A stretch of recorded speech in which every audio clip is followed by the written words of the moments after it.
Dahil sa mainit na panahon, ang damit ko, ganito lang.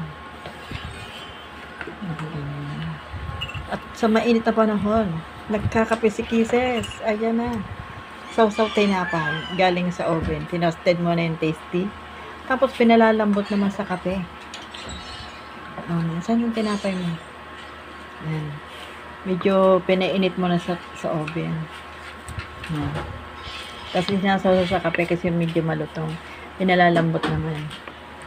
Aba, kahit naman mainit na panahon, gusto niya kape Eh, meron namang katabing juice. Ayaw ng juice na malamig. Gusto pa kape. Oh, merienda time. Anong date ngayon, Kisses? April 9 ay 21. Okay, akala ko hindi mo alam eh. Sinecheck ko lang kung alam mo. Ako pala yung nakalimutan ko ng petsa ngayon. Okay. Nakailan tinapay ka na? Oh, kasi kalahati na yung kape mo ay. Oh, kalahati na lang. Ang galing. Okay. Thanks for watching. Tapos na siya magkape. Tinapay merienda.